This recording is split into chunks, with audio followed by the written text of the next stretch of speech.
ዓለምን በኢኮኖሚ በወታደራዊ ኃይልና በባህል የምትገዛው አሜሪካ በመጽሐፍ ቅዱስ ውስጥ የት ትገኛለች?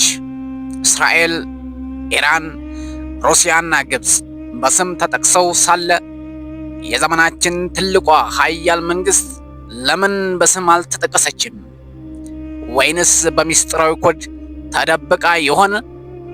ዛሬ አሜሪካ በመጽሐፍ ቅዱስ ትንቢት ውስጥ ያላትን ሶስት ትልልቅ ማንነቶች፣ ከመካከለኛው ምስራቅ ጦርነት ጋር ያላትን ቁርኝትና በመጨረሻው ዘመን የሚጠብቃትን ዕጣ ፈንታ በዝርዝር እንመለከታለን።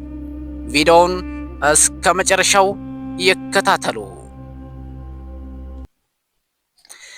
ብዙ የምሁራን ትንታኔዎች አሜሪካን በሕዝቅኤል 38:13 ላይ ያገኟታል።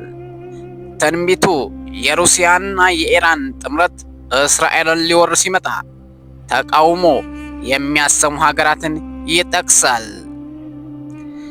ሳባና ድዳን፣ የተርሴስም ነጋዴዎችና ደቦሎቻቸው ሁሉ ምርኮን ለመማረክ መጥተሃልን ይሉሃል። ተርሴስ ማን ናት?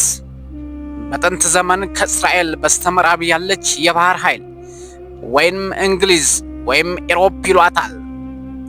ደቦልና አንበሶች እነማን ናቸው? ከተርሴስ የወጡ አዳዲስ መንግስታት ማለት ነው። አሜሪካ ከእንግሊዝ የወጣች ደቦል አንበሳ ናት። የሚገርመው አሜሪካ በትንቢቱ ውስጥ ጦርነቱን ስታቆም አትታይም። ለምን መጣህ የሚል የዲፕሎማሲ ጥያቄ ብቻ ነው የምታቀርበው። ይህ ማለት በመጨረሻው ዘመን የአሜሪካ ተሰሚነትና ኃይል እንደሚዳከም ፍንጭ ይሰጣል። ይህ እጅግ አከራካሪው ክፍል ነው። በራእይ 17 እና 18 ላይ ስለ ታላቂቱ ባቢሎን ፍጻሜ ተጽፏል። ብዙ መጋቢዎችና የታሪክ ተመራማሪዎች አሜሪካን ከዚች ከተማን ወይም መንግስት ጋር ያነጻጽሯታል። ምክንያቶቹም እንደሚከተለው አቀርባለሁ። የዓለም ንግድ ማዕከል ስለሆነች ነው። አንደኛ፣ የምድር ነጋዴዎች በአንቺ በልጽገዋል። ራእይ 18:3 ላይ አሜሪካ ወይም ዶላር የዓለም የንግድ ሞተር ነው። ሁለተኛ፣ አሜሪካን ከባቢሎን ጋር የሚያመሳስሉበት ወይም ባቢሎንን ናት የሚሉበት ምክንያት ባህላዊ ተጽዕኖ ነው። አሕዛብ ሁሉ የዝሙቷ ወይን ጠጅ ጠጥተዋል። የአሜሪካ ፊልም፣ ሙዚቃና ግብረ ገብነት ወይም ሊበራሊዝም ዓለምን ቀይሯል። ሶስተኛው ምክንያት አሜሪካ ባቢሎንን የምትመስልበት ድንገተኛ መጥፋታቸው ነው። በአንድ ሰዓት ውስጥ ፍርድሽ መጥቷልና ራእይ 18:10። ይህ በኒውክሌር ጥቃት ወይም በኢኮኖሚ ውድቀት የሚመጣ ድንገተኛ መጥፋትን ሊያመለክት ይችላል። ከ1948 ጀምሮ አሜሪካ የእስራኤል ዋስትና ሆና ቆይታለች። በራእይ 12:14 ላይ አንድ ሴት ወይም እስራኤል ከእባቡ ወይም ሰይጣን እንድትሸሽ ሁለቱ የታላቁ ንስሮች ክንፎች ተሰጧት ይላል።